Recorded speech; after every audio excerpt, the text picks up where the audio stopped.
আসসালামু আলাইকুম everyone, welcome back to my channel. আজকের পর্বে আপনাদের তৈরি করে দেখাবো ডিমের কোরমা। এভাবে কোরমাটা তৈরি করলে শুধু পোলাও না, সাদা ভাত বা বিরিয়ানি আপনি যেটাই বলেন না কেন সব কিছুর সাথেই কিন্তু ভীষণ ভালো লাগবে।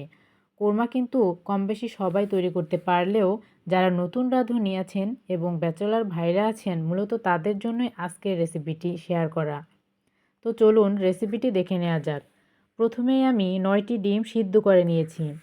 এখন ছুরি দিয়ে একটু সব সাইড দিয়ে কেচে দিচ্ছি, এতে করে মশলাগুলো ভালোভাবে ঢুকবে। তো দেখতেই পাচ্ছেন আমি সবগুলো ডিম এক এক করে কেচে নিচ্ছি। আর এর মধ্যে আমার ডিমগুলো সব কেচে নেওয়া হয়ে গিয়েছে। এখন চুলায় একটি প্যান বসিয়ে দিলাম, তার মধ্যে কিছু তেল দিয়ে গরম করে নিয়ে তার মধ্যে দিয়ে দিলাম সিদ্ধ ডিমগুলো আর উপর থেকে সামান্য লবণ দিয়ে দিচ্ছি। এখন নেড়েচেড়ে দিয়ে দিচ্ছি। নেড়েচেড়ে আমি ডিমগুলোকে ভালোভাবে ভেজে নেব। এই তো 2 থেকে 3 মিনিট নেড়েচেড়ে ভেজে নিলাম। এখন ডিমগুলো তুলে নিচ্ছি। একই প্যানের মধ্যে দিয়ে দিচ্ছি 3টি পেঁয়াজ কুচি। পেঁয়াজগুলো আমি নেড়েচেড়ে ভেজে নিচ্ছি। আর এই পেঁয়াজগুলো আমি বেরেস্তা করে নেব। এই তো দেখতেই পাচ্ছেন আমার পেঁয়াজ বেরেস্তা করে নেওয়া হয়ে গিয়েছে। তো এখান থেকে আমি কিছু পেঁয়াজ তুলে রেখে দিলাম। আর বাকি পেঁয়াজগুলোর মধ্যে দিয়ে দিচ্ছি সামান্য পরিমাণে পানি।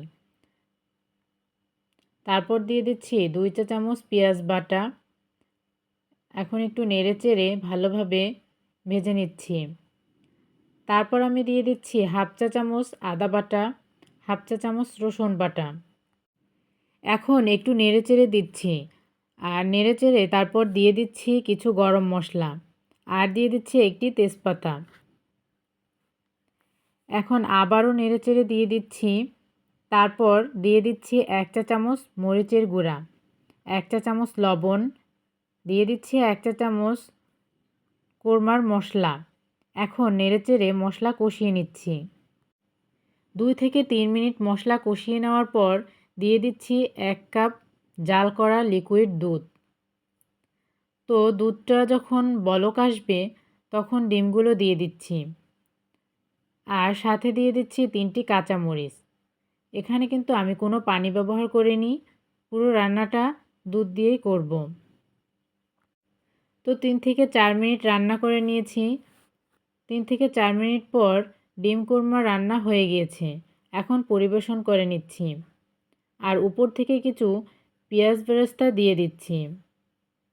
তো দর্শক, রেসিপিটি ভালো লাগলে লাইক, কমেন্টস ও শেয়ার করে দিবেন এবং আমার চ্যানেলটি সাবস্ক্রাইব করে পাশে থাকবেন। আল্লাহ হাফেজ।